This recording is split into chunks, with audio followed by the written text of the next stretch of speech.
Assalamualaikum warahmatullahi wabarakatuh.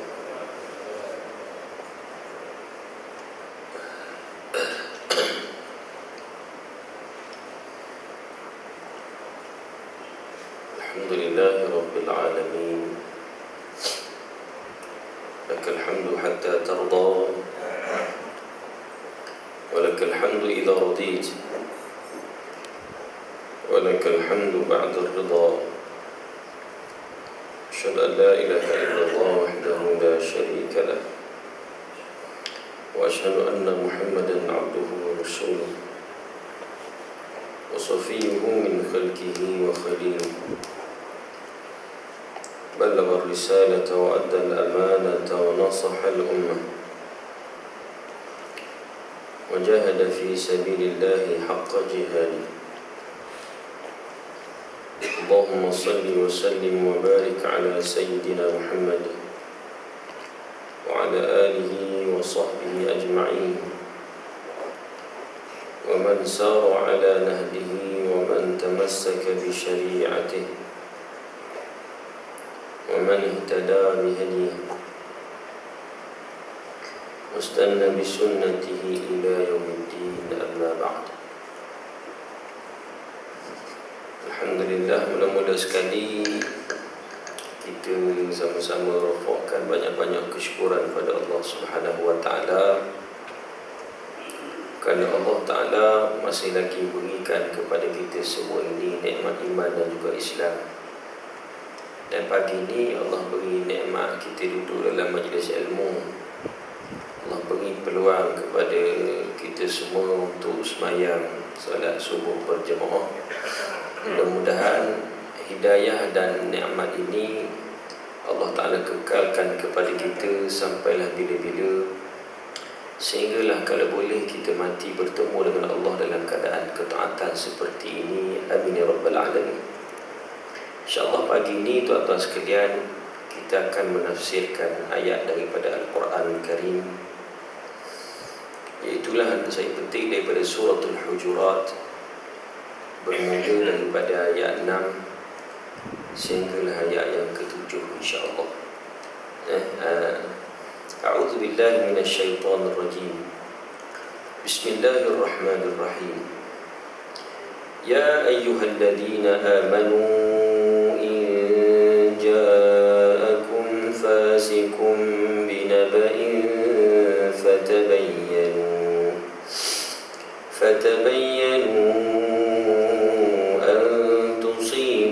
قوما بجهالة فتصبحوا على ما فعلتم نادمين واعلموا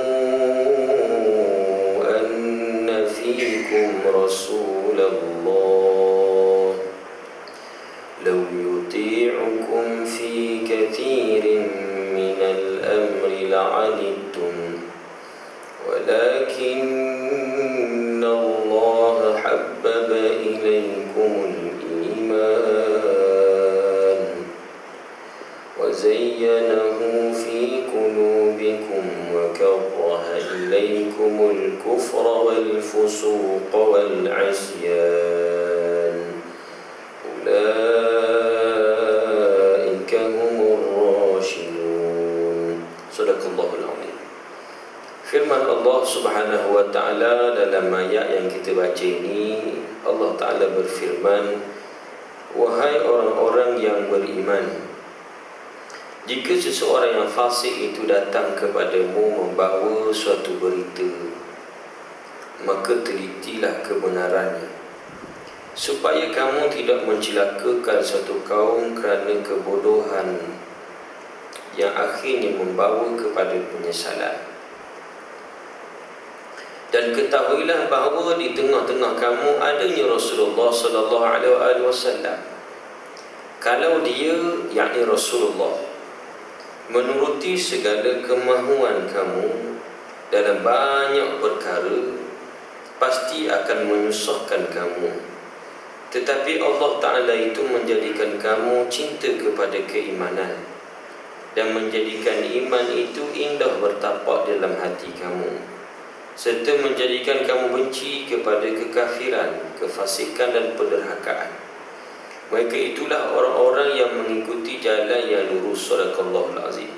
Baik, tuan-tuan sekalian, dalam ayat yang kita baca ini, iaitulah ayat yang ke-6, Allah Subhanahu wa ta'ala menyebut, Ya ayyuhalladzina amanu in ja'akum fasikum binaba'in fatabayyanu.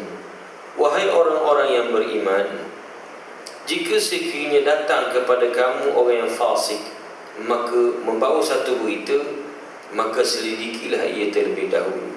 Dalam ayat ini Allah Subhanahu wa ta'ala mention ataupun menyebut orang-orang yang beriman kepada Tuhan dia. Dalam Al-Quran ini, tuan-tuan sekalian, para ulama membahagikan dalam Al-Quran ini ada yang disebut sebagai ayat-ayat Makkiyah, ada juga yang disebut sebagai ayat-ayat Madaniyah. Apa beza ayat Makkiyah, ayat Madaniyah? Ayat Makkiyah ialah ayat yang turun di Mekah dan kawasan yang sekitar dengannya, dan ayat-ayat Madaniyah pula ialah ayat yang turun di Madinah dan kawasan yang sekitar dengannya. Boleh faham tu? Di antara cara nak kenal, dia banyak cara kita nak kenal ayat-ayat Makkiyah dan Madaniyah ini.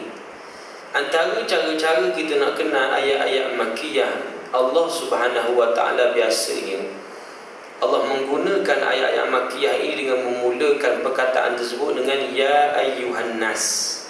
Kan kalau kita baca Quran, kan kita biasa jumpa Ya ayyuhan nas, Ya ayyuhalladzina amanu itu.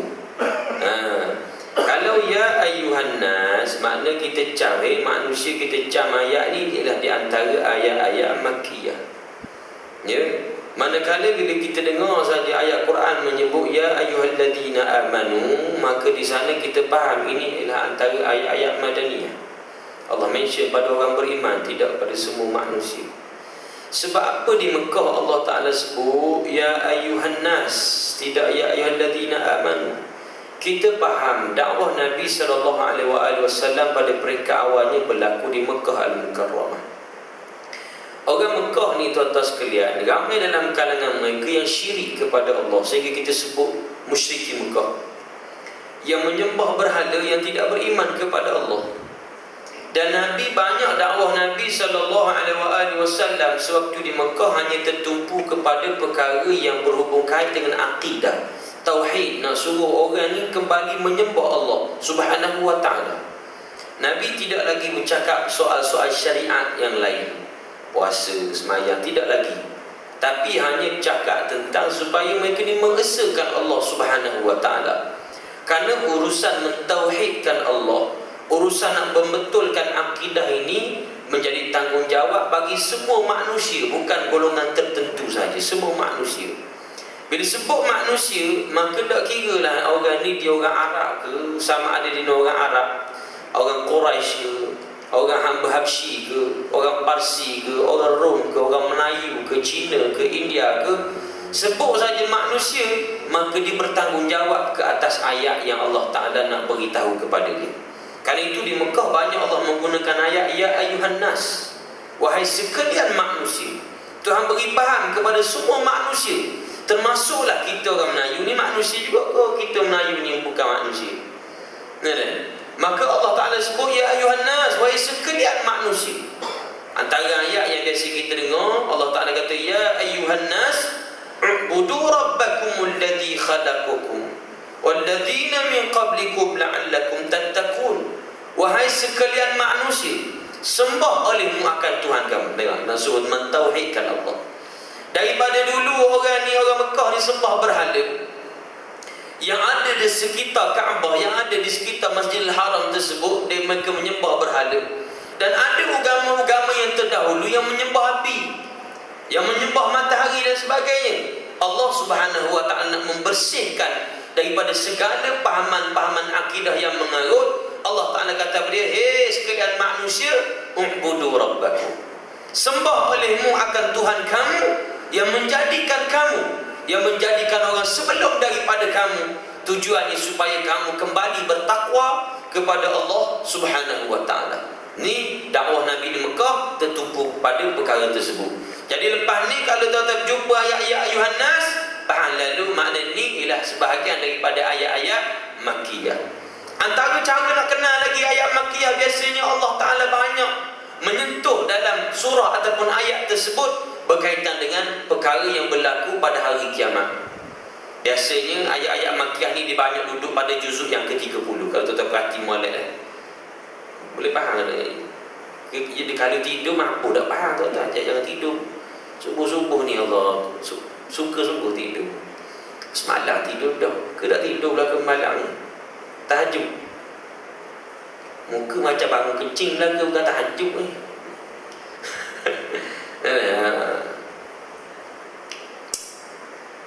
Ngaku-aku orang ngantuk lah. Tuan-tuan tengok tuan-tuan tidur. Bismillah.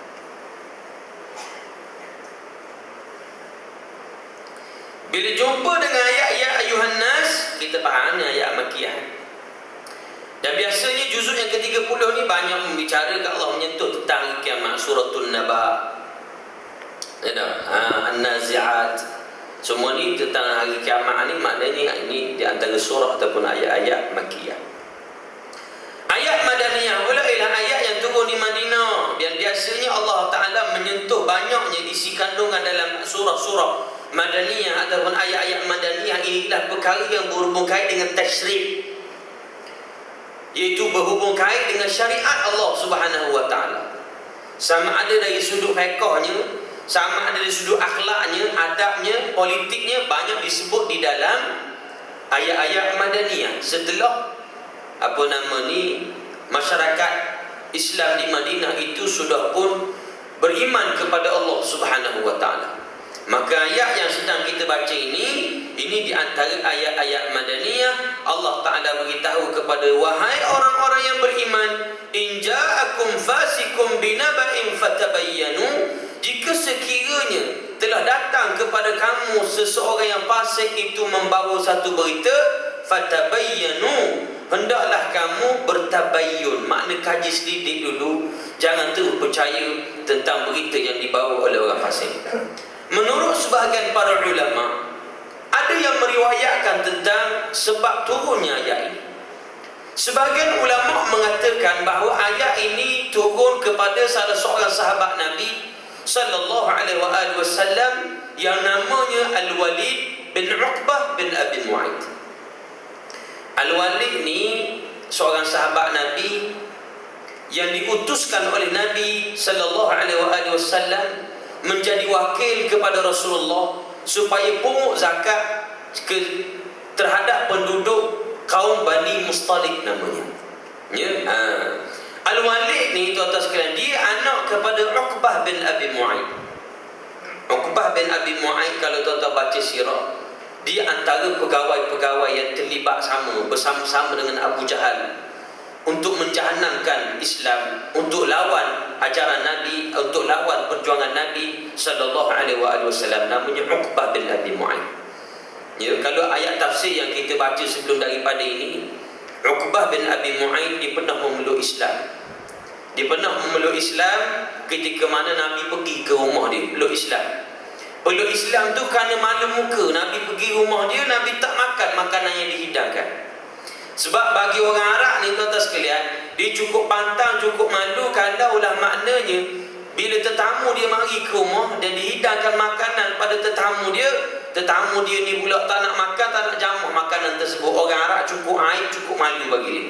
Dan Nabi memang tak sentuh langsung makanan tersebut, lagi mana Uqbah tidak memeluk Islam.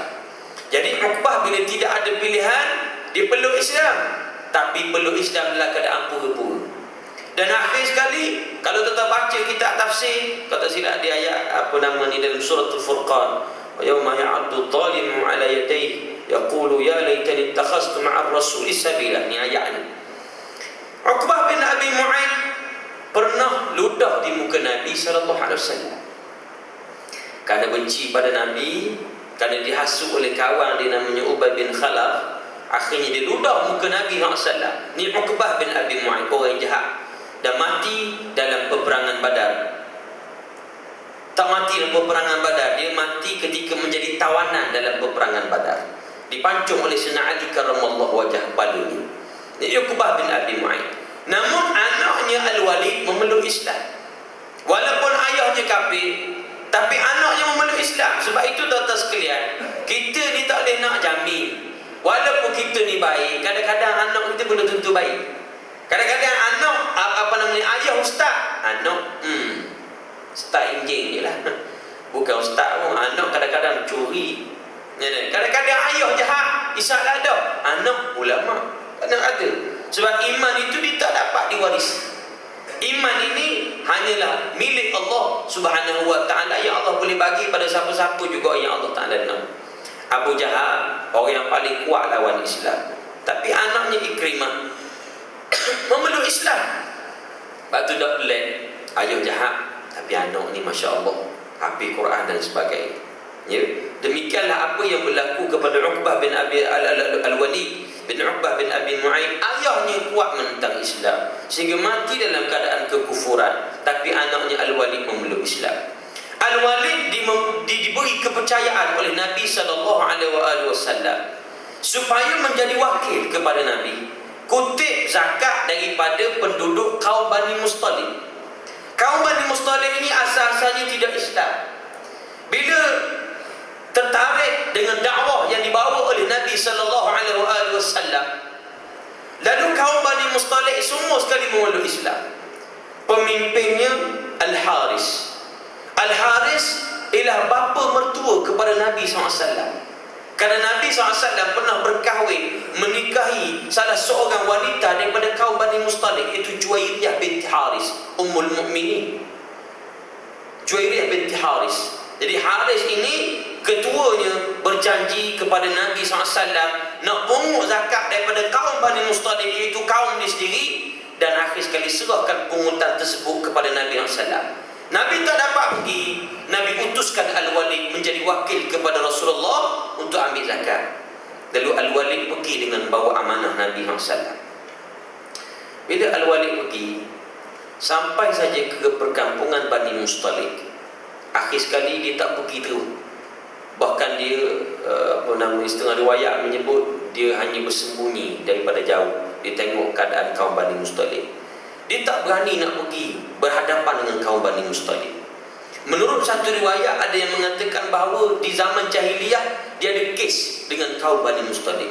Jadi dia bimbang, kalau dia pergi, orang Bani Mustalik ni kenal muka dia kerana dia buat masalah.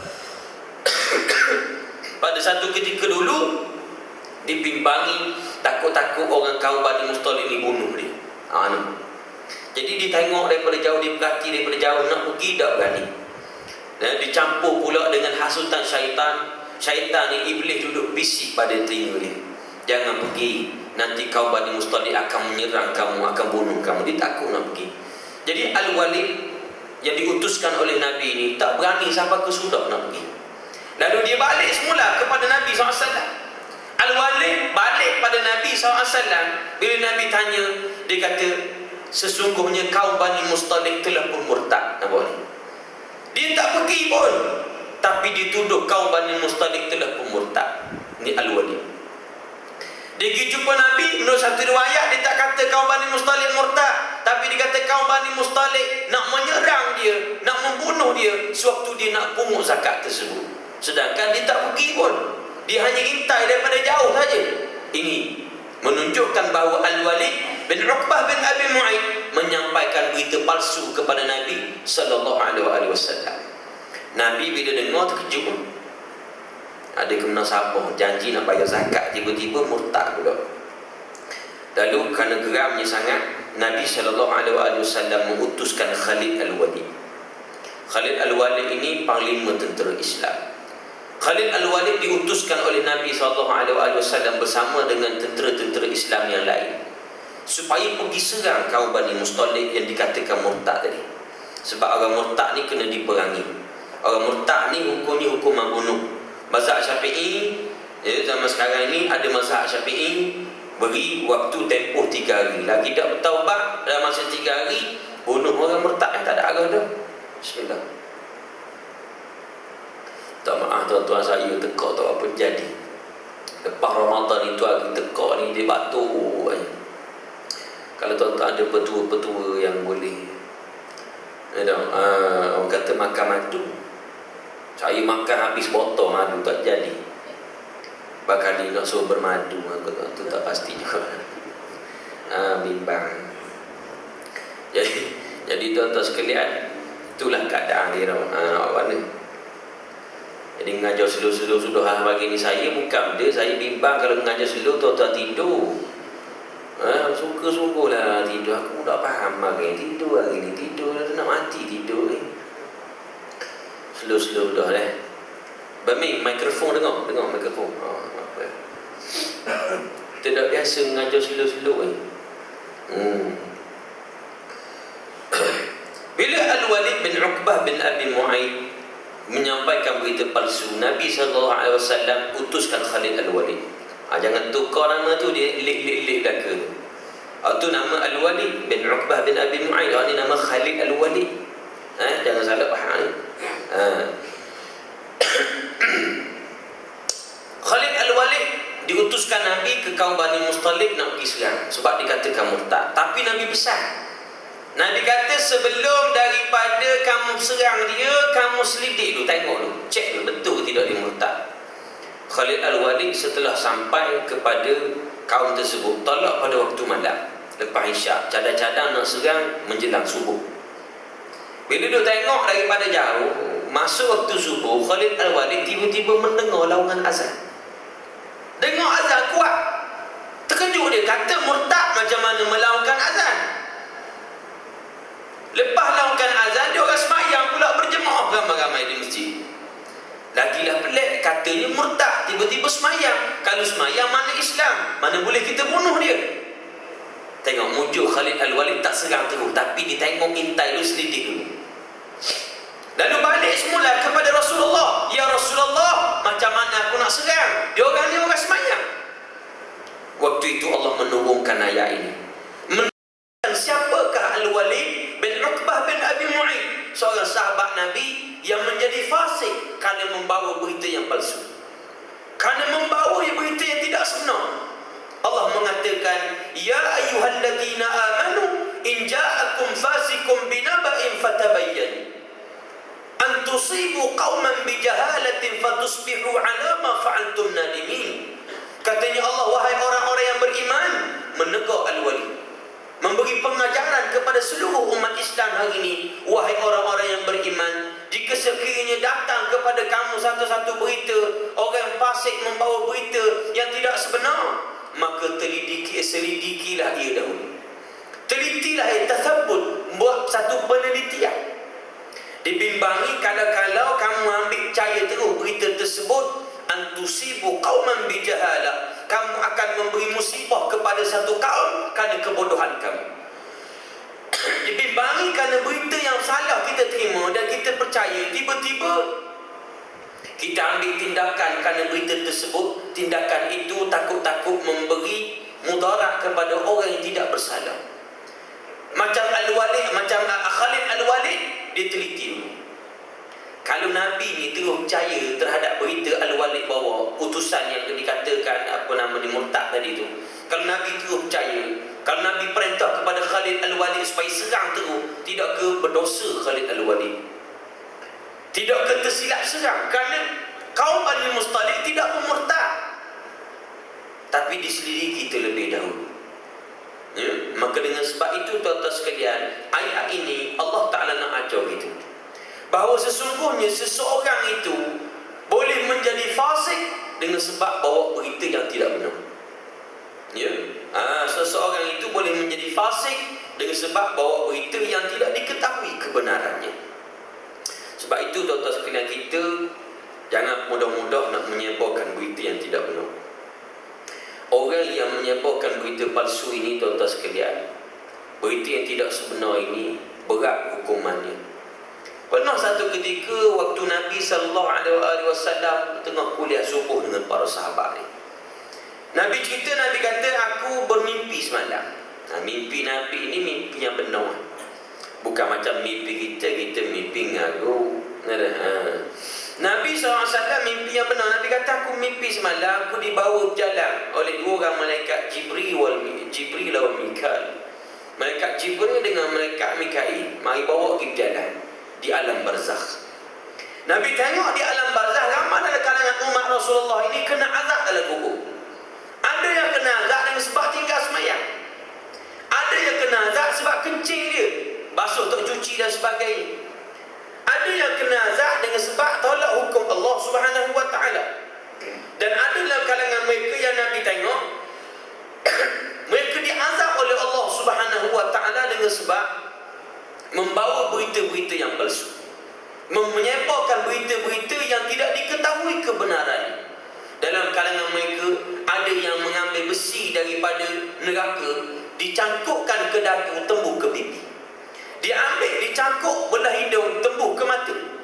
Dicangkuk dengan besi-besi yang sangat tajam, dengan penyangkut-penyangkut daripada neraka ini. Tuan-tuan sekalian, Nabi tanya, siapakah man haula? Siapakah mereka semua ini? Kata Jibril alaihissalam, mereka lah sewaktu hidup di dunia dulu menyampaikan berita yang tidak benar, menyebabkan diri menjadi orang fasik. Orang fasik ni berat, tuan-tuan sekalian. Orang fasik ni berat sangat. Di antara benda yang orang fasik ni, tuan-tuan sekalian, ya banyak dosa orang fasik ni. Orang fasik ini katanya Allah Subhanahu wa taala dalam Al-Quran, wallahu la yahdil qaumal fasikin. Allah tak beri hidayah bagi orang yang fasik. Itu pertama. Yang kedua, orang fasik ini tidak diterima penyaksiannya sampai bila-bila. Sama ada saksi nikah kahwin ataupun saksi dalam mahkamah, orang fasik tidak boleh menjadi saksi. Kalau Allah Taala sebut walladzina yarmunal muhsanat thumma lam ya'tu bi arba'ati syuhada fajliduhum 80 jaldah wa la taqbalu lahum syahadatan abada wa ulaika humul fasiqun. Orang yang tuduh perempuan beriman dengan tuduhan zina, perempuan ataupun laki-laki yang beriman dengan tuduhan zina, gagal kemukakan 4 orang saksi yang adil, maka sebaik 80 kali kerana mereka ini orang fasik, kata Allah. Orang fasik ini wala taqbalu lahum syahadatan abada, jangan kamu terima penyaksian mereka sampai bila-bila. Dan orang fasik juga tak boleh jadi wali. Jangan main pak ni. Wali kahwin, kita ada anak perempuan contohnya, kita ni orang fasik contoh, sebab kita telah pun menyebarkan berita yang palsu, kita jadi orang fasik. Kita pun akad nikah untuk anak kita, kita wali pada anak kita. Wali tersebut tidak sah kerana dia ni orang fasik menurut mazhab Syafi'i. Tak boleh. Melainkan dia kena bertaubat dulu pada Allah Subhanahu wa taala. Bila dia kata aku bertaubat kepada Allah, akad nikah sah dia. Walaupun pada kita tak boleh petikan taubat kita Tuhan terima tak taubat tu. Bukan kerja kita nak tahu Tuhan terima ke tak. Kalau dia kata dia bertaubat pada Allah, hilang title fasik. Itu taubat ni satu benda yang besar. Taubat, istighfar pada Allah menyebabkan kita daripada title fasik, seseorang itu daripada title fasik, tiba-tiba menjadi orang yang beriman kepada Allah Ta'ala dengan jalan istighfar dan taubat. Itu ya.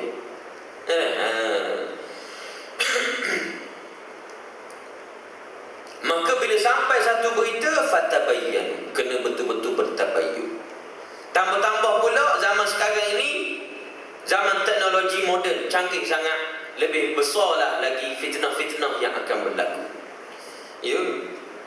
Dan yang jenis menyebarkan berita-berita yang tidak benar ini berlaku pada zaman Nabi SAW dan akan terus berlaku pada zaman itu, umat akhir zaman ini. Termasuklah media-media ya, yang menyampaikan berita-berita yang tidak benar, sama ada di kaca televisyen ataupun di surat-surat khabar. Kadang-kadang saja nak beri satu berita yang gempak, nak suruh laku akhbarnya, perkara yang tidak diketahui benarnya ataupun tidak, tiba-tiba buat berita-berita yang mengarut. Ini tidak boleh, menyebabkan orang itu jadi fasik. Dan orang yang tidak bertabayyun terus menyebarkan berita yang sampai kepadanya kepada orang lain, orang ini juga turut menjadi fasik. Jangan main-main.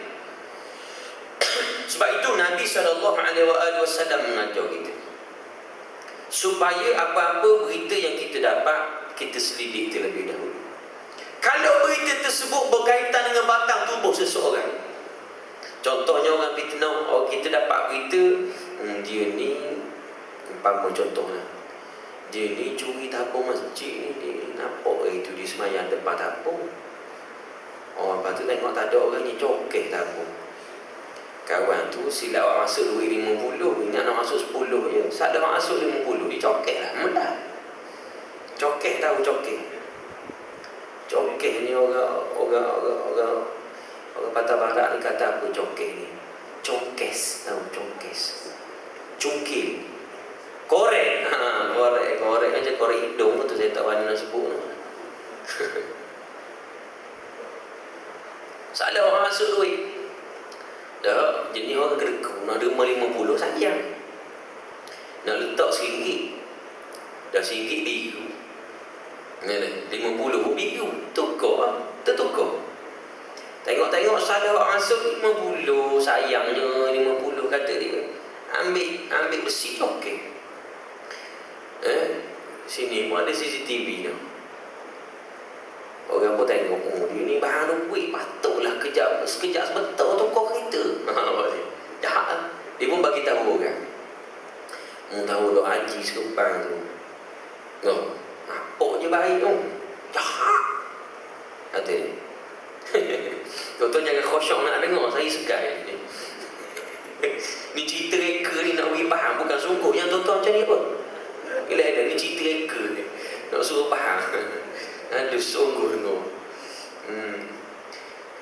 Itu saya nampak dalam CCTV ni cokek lagi, ni korek. Ni korek tabung surat, patut tabung surat kita ni hilang habis duit. Tak apa. Kita dapat berita tu kita percaya dulu. Patutlah aku tengok dia tu baru siap buat rumah. Guna duit tabung surat. Kita pun pergi sepa jiran-jiran sebelah. Ni sepa jiran-jiran sebelah. Dah jiran ramai 40 penjuru rumah tu hak dia belaka jiran. Nak khabar seorang-seorang letih buat grup WhatsApp kutuk Tok Imam. Habis. Kita sepa berita yang kita sendiri tak tahu kebenarannya betul ke tidak dia curi tabung surat. Maka orang yang menyebarkan berita palsu ini tanpa kaji selidik dulu menyebabkan dia menjadi orang fasik. Orang fasik ni bergerak neraka tempat dia ada, tempat lain dah neraka. Baik. Sepatutnya apa yang kita kena buat? Tabayyun. Tabayyun ni penting. Kalau tidak tabayyun, habis rosak seluruh kehidupan kita. Sama ada kehidupan bermasyarakat, kehidupan berkeluarga ataupun kehidupan berorganisasi. Salah belaka ini dengan sebab tidak ada tabayyun. Atau kena tabayyun dulu kan. Bila melibatkan batang tubuh seseorang, mesti kita kena tanya tuan tubuh, betul ke awak ni, saya dengar orang kata awak ni curi tabung surat. Dia kata, dok bukan curi tabung surat, saya cokeh duit 50, dia kata. Saya silap letak. Baru kita tahu benar. Betul ke tidak? Katakanlah berita fitnah itu terkena pada diri kita. Apa perasaan kita? Bila kita yang difitnah, tiba-tiba orang tak jumpa kita, langsung tanya. Orang percaya terus kita buat benda tersebut. Apa perasaan kita? Kan itu Islam mengajar kita supaya ada tasabbut, buat penelitian. Barulah kita sebarkan benda tersebut. Kita sebar benda yang diketahui kebenarannya. Zaman sekarang ni banyak tuan-tuan sekalian. Terutama WhatsApp di Facebook ada banyak masalah yang berlaku. WhatsApp dan ni kan banyak sebar berita-berita yang palsu. Ustaz Ismail Kamung tu tuan-tuan berapa kali mati dah tahu tu. Pernah dapat dah WhatsApp mati dia. Pernah tak? Siapa dah pernah cuma angkat tangan? Saya send dah dulu. Aku dah pula je saya bawa. Bukan. Saya daripada dulu dia dapat. Kejap betul mati. Kawan tu pening kepala je beli paracetamol. Demam. Pergi hospital nampak pak snack gambar. Ustaz Ismail Kamung meninggal dunia. Tengok-tengok esok mengajar. Dan mengajar tu siapa dia? Zombie ke apa? Balik. Allah. Berita palsu saja nak menjatuhkan imej seseorang. Macam Tunggu ni Aziz dulu kan. Berapa kali mati, sampai mati sungguh kau tak percaya itu hidup mati sungguh. Jangan tuan-tuan sekalian, tak boleh. Jadi kita bila dapat berita tersebut jangan terus sebar. Dan jenis perangai penyakit kita ialah penyakit nak tunjuk hero. Itu masalah. Sentiasa nak rasa nak jadi orang yang pertama yang menyebarkan berita itu. Kita nak bagi tahu orang yang kita ni orang mula-mula sekali dapat tahu berita. Tu silap kita. Macam boleh duit pun tak boleh. Lepas tu sampai satu berita jangan mudah-mudah sebar. Biasa dalam WhatsApp ni ada grup-grup. Jadi saya bawakan berita tentang terutamanya perkara yang berkait dengan hadis-hadis Nabi SAW. Hadis-hadis yang disebarkan, contohnya kalau buat amalan dapat 70,000 ni, turun 70,000 ni, 70,000 malaikat. Lepas tu disuruh tulis apa nama ni, jangan baca saja, tolong sharekan kepada grup-grup yang lain, kongsikan. Kalau tidak kongsikan, dalam masa 1 jam lagi musibah akan menimpa anda. Ibu tulis contoh, mak kemarin dia tak share, jatuh logam mati kan. Kita pun tengok takut, share dulu. Habis kita sembang orang. Pernah tu tak dapat mesej. Sebab tu kita ni, tuan-tuan sekalian, apa-apa sumber daripada WhatsApp ataupun Facebook, kena tabayun. Kena tabayun. Baca akhbar kita juga, kita baca tentang satu akhbar, baca. Jangan terus percaya. Jangan terus percaya, mesti kena ada tabayun, selidik terlebih dahulu. Tambah-tambah bila berkaitan dengan hadis Nabi SAW ini, dan katakanlah hadis itu hadis yang maudhu', hadis yang palsu. Kita yang menyebarkan hadis palsu ini dikira berdusta atas nama Nabi SAW. Man kadzaba alayya muta'ammidan falyatabawwa maq'adahu minan nar. Siapa-siapa yang berdusta atas nama Nabi SAW, yang Nabi tak kata, dikata Nabi kata, kemudian disebarkan pula pada orang, sesungguhnya dia telah menyediakan tempat duduknya di dalam neraka Allah Subhanahu wa ta'ala, wa na'udzubillah. Jangan main-main. Maka selidik dulu, baru kita kongsikan kepada kawan-kawan kita yang lain.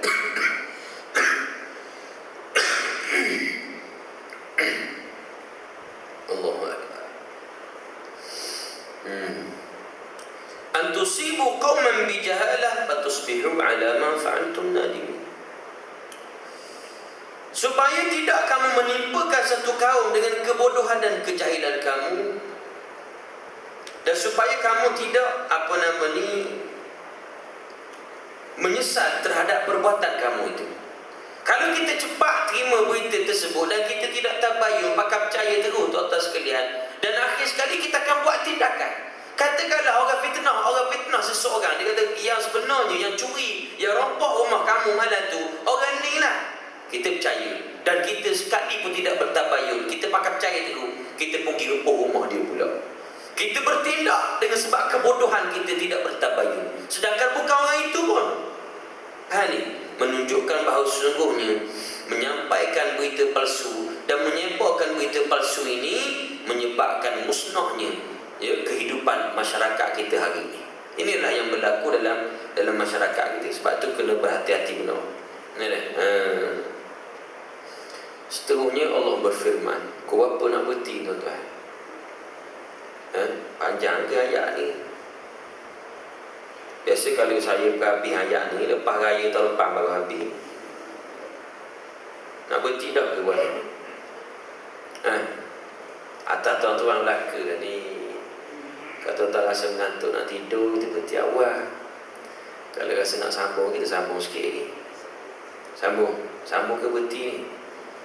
Orang sini tak ada molok siang ke tuan-tuan. Sambung senang gitu. Allahu akbar.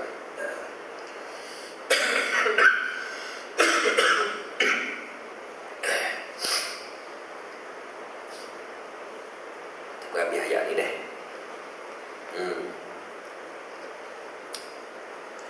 Seterusnya Allah berfirman, wa'lamu anna fikum Rasulullah law yuti'ukum fi katsirin min al-amri la'anittum walakinna Allah habbaba ilaykumul iman wa zayyanahu fi qulubikum wa karraha ilaykumul kufra wal fusuqa wal 'isyan ulaika humur rasyidun.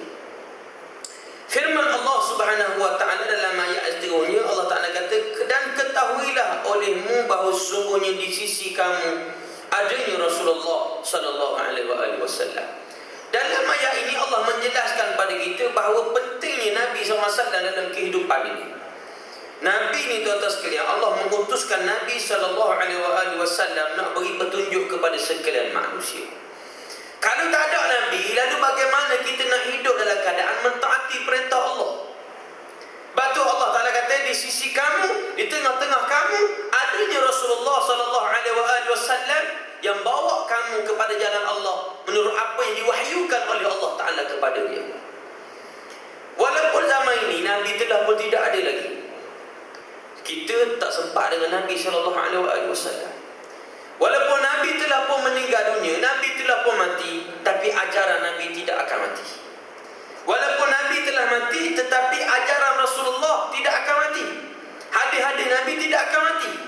Dengan sebab itu tuan-tuan sekalian, kerana adanya hadis-hadis Nabi yang dipelihara oleh Allah Subhanahu Wa Taala ini, kita dapat mencintai Nabi SAW dengan hanya membaca hadis-hadis Nabi.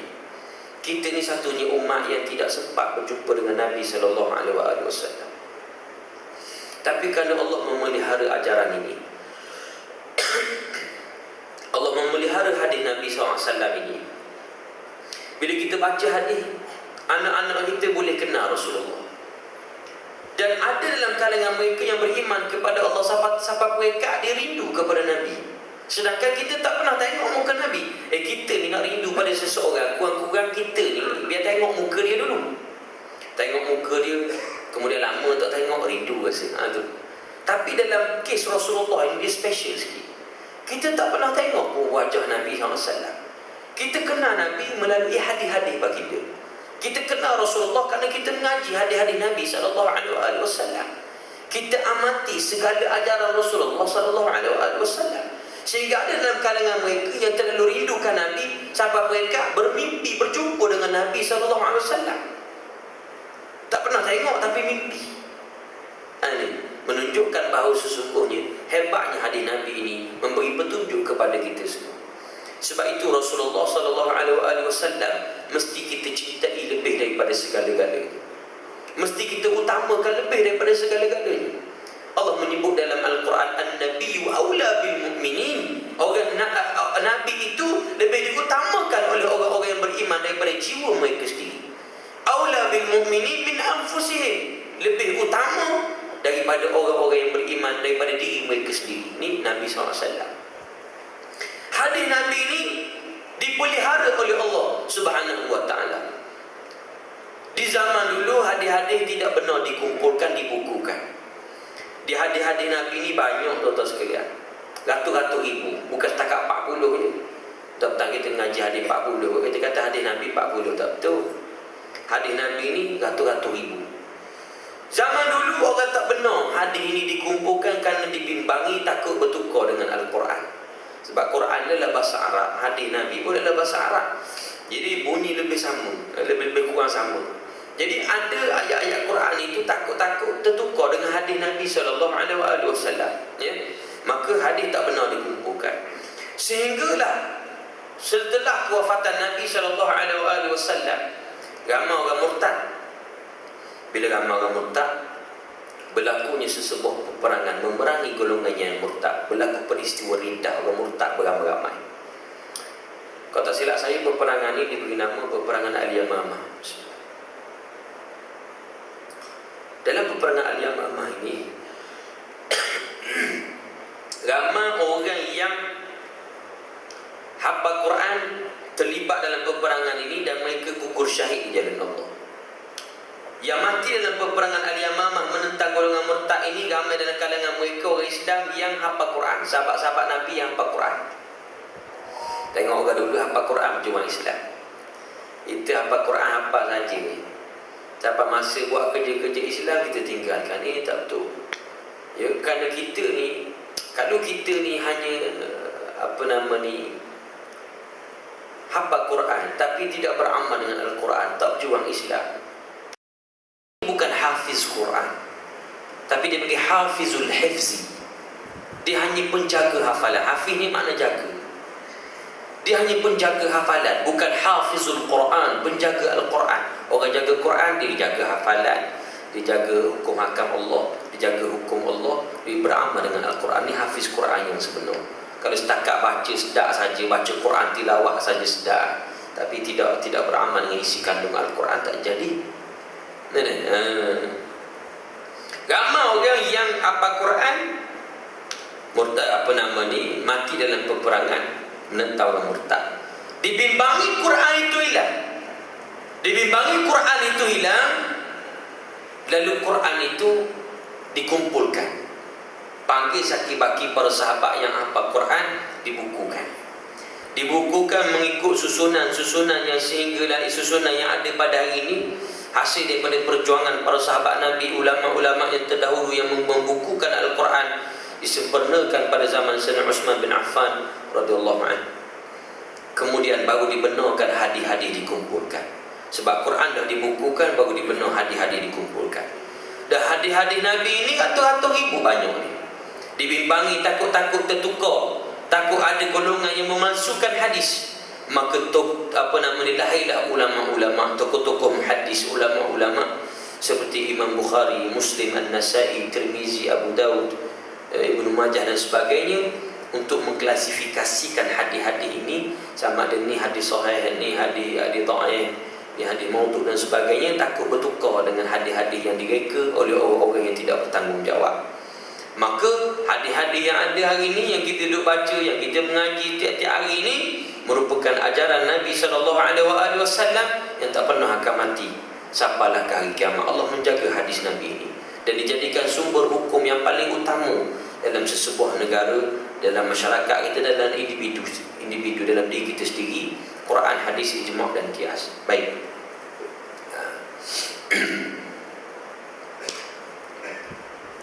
Lau yuti'ukum fi kathirin min al-amri la'anittum.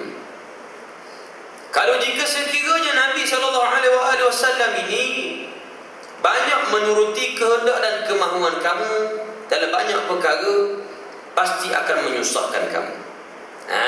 Pasti akan menyusahkan kamu. Nabi ini tuan-tuan sekalian, Allah utuskan supaya kita ikut Rasulullah, bukan Rasulullah ikut kehendak kita. Kita ikut kehendak yang diaturkan oleh Allah dan Rasulnya SAW.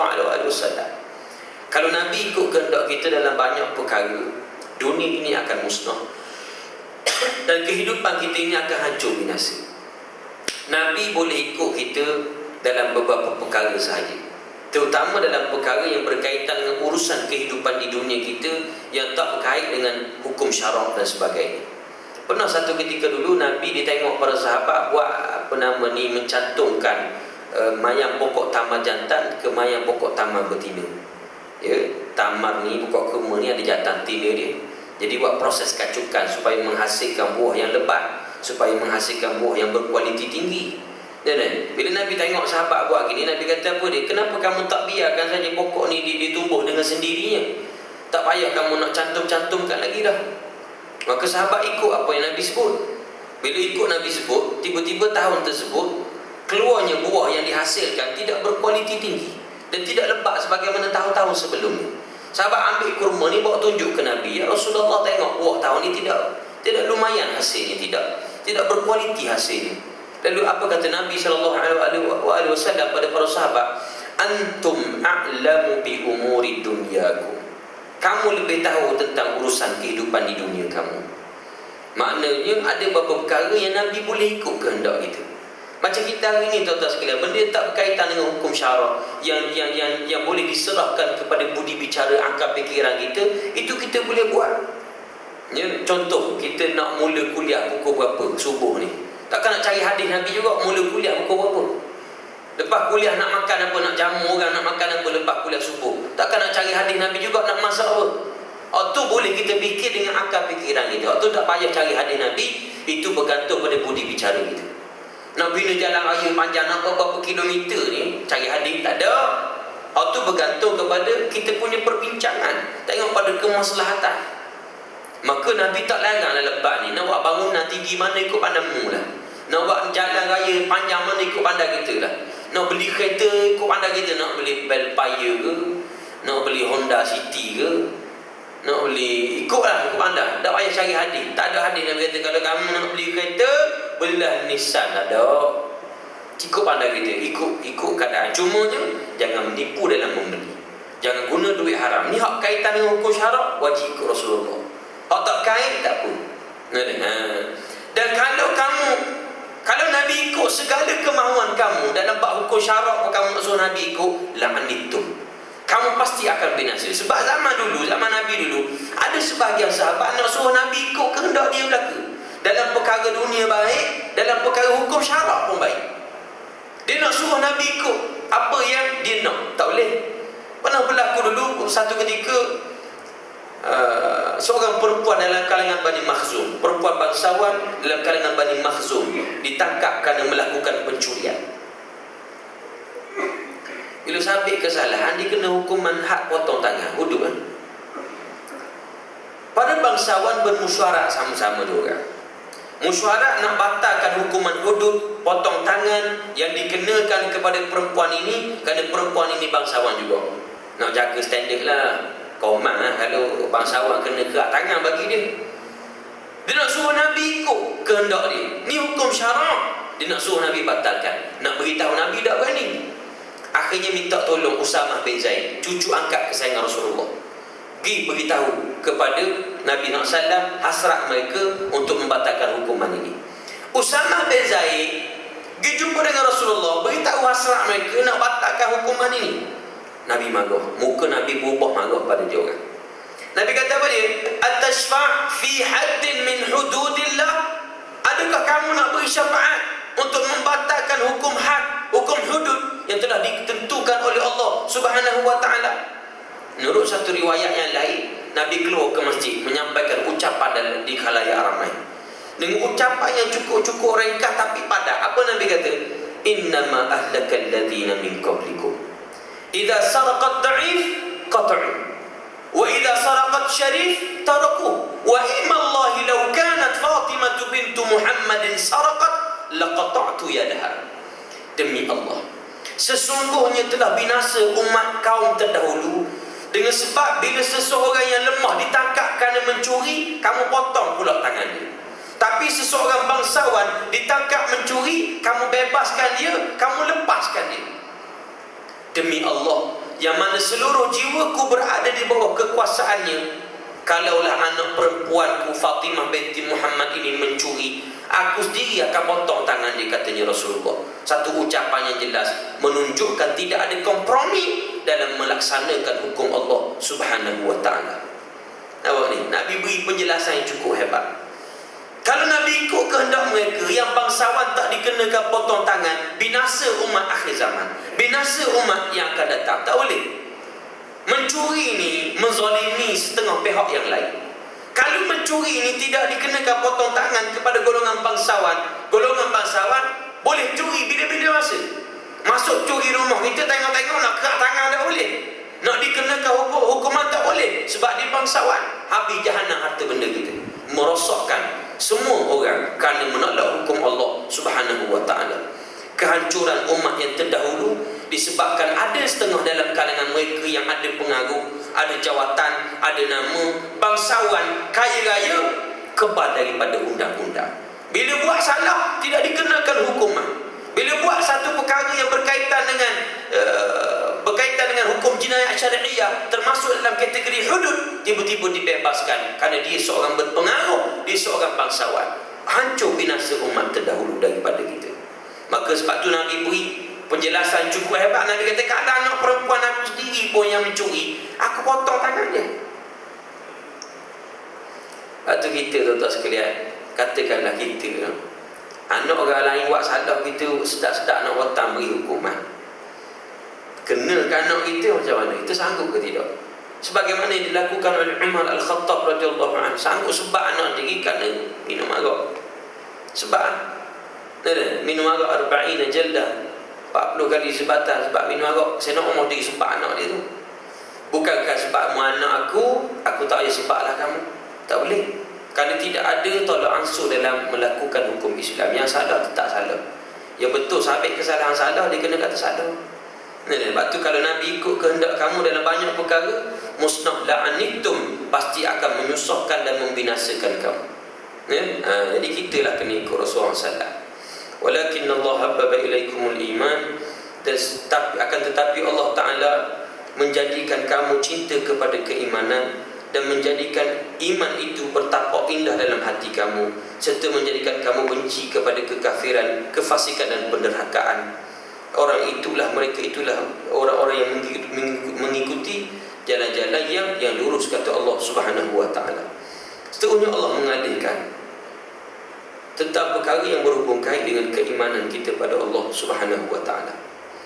Allah Taala sebut dalam ayat ini, Allah Subhanahu wa taala telah mencampakkan setiap dalam kita ini, dalam hati kita ini, keimanan yang sebenar.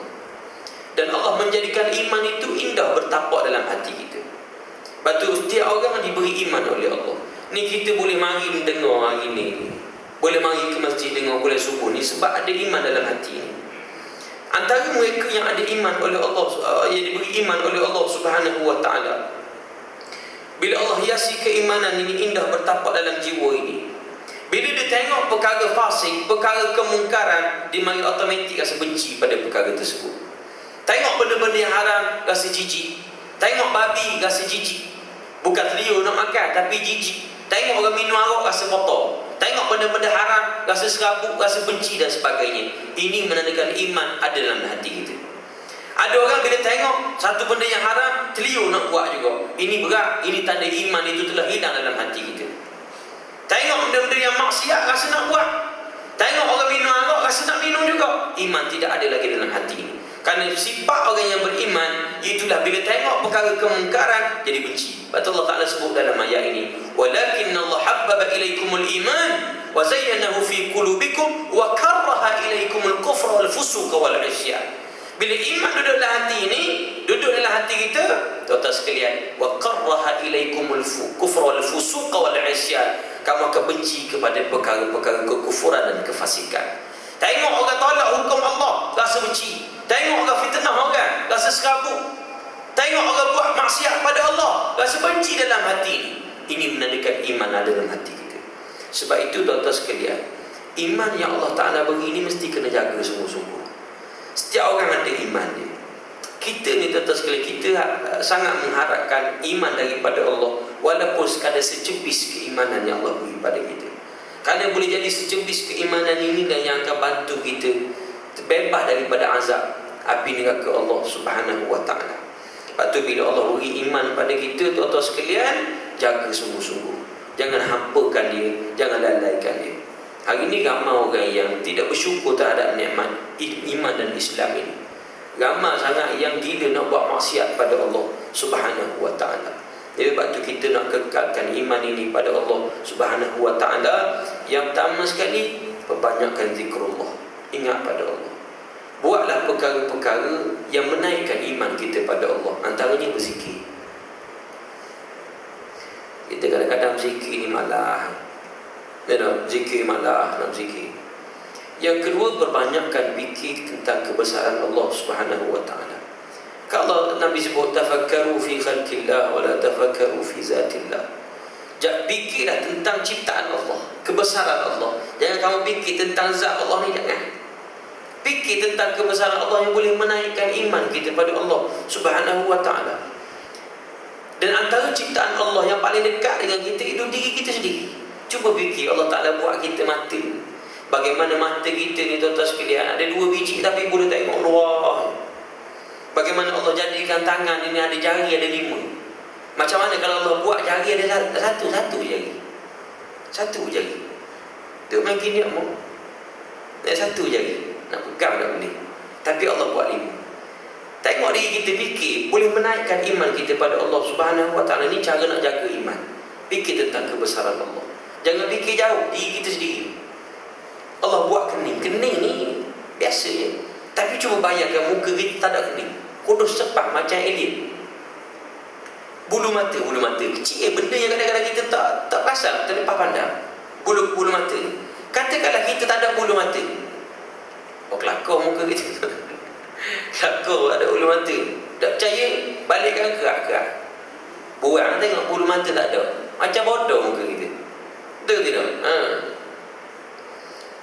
Atau buang saya pelik. Bukan sini baku-baku belaka. Dia suka cukur kening. Bila cukur kening, dia ambil apa ni, marker permanent tu. Oh, dia coreng sini, dia lukis pula. Dia lukis, ingat comel lukis. Ada seorang hamba Allah tu saya tengok, dia cukur semua ni, dia kosong.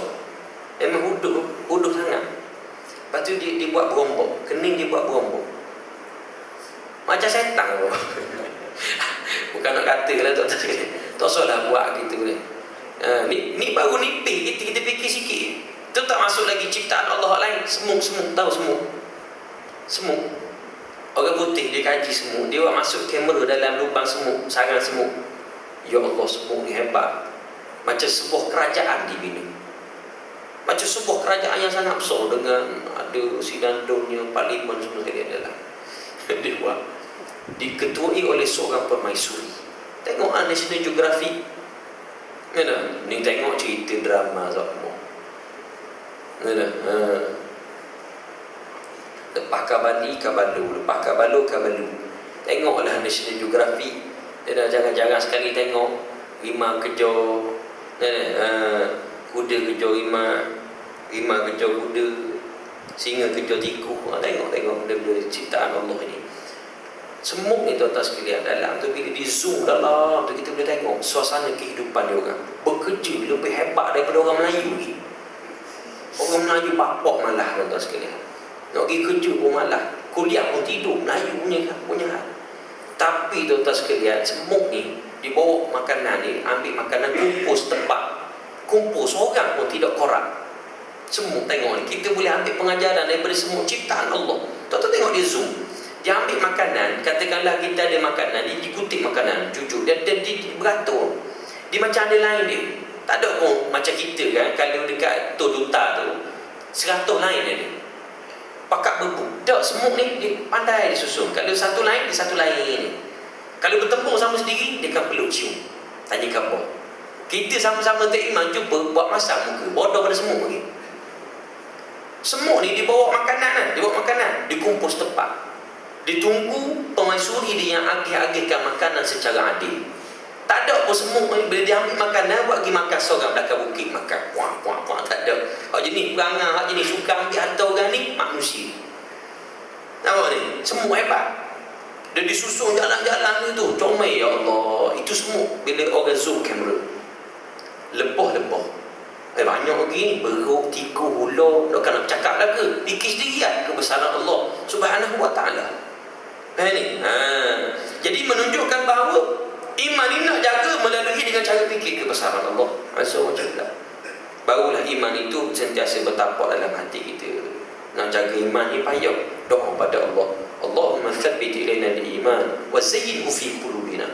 Wahai Allah, tolong tetapkan keimanan ni biar sentiasa duduk dalam hati aku. Wa zayyanahu fi qulubina, dan hiasilah keimanan itu biar duduk indah dalam hati aku ini. Minta doa pada Allah Subhanahu wa ta'ala. Ulaika humur rasyidun, maka itulah orang yang mendapat petunjuk daripada Allah Subhanahu wa ta'ala. Wallahu a'lamu bis-shawab.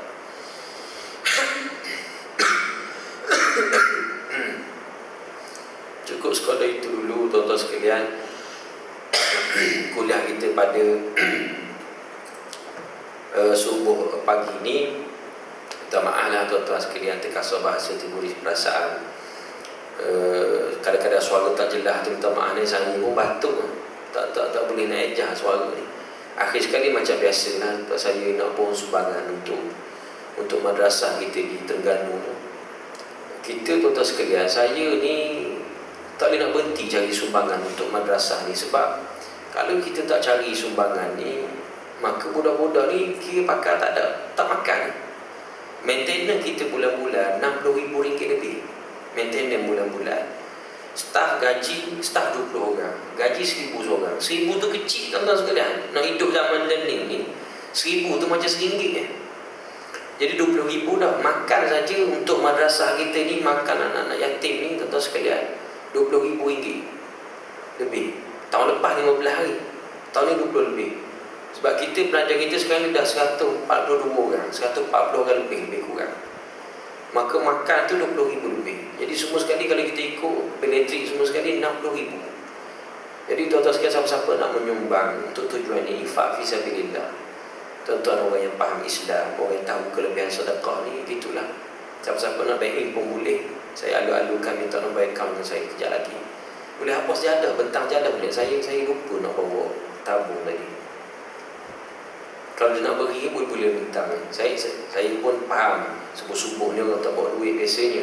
Kalau tuan-tuan nak baik boleh insya-Allah. A'udzubillahi minasyaitonirrajim. Bismillahirrahmanirrahim. Alhamdulillah Rabbil Alamin. Wassalatu wassalamu ala Rasulillah wa ala alihi wa sahbihi ajma'in. Allahumma zidna ilma warzuqna fahma. Rabbana atina fid dunya hasanah wa fil akhirati hasanah wa qina adzaban nar. Wa sallallahu wasallam ala Muhammad wa ala alihi wa sahbihi wasallam. Alhamdulillah Rabbil Alamin. Assalamualaikum warahmatullahi wabarakatuh.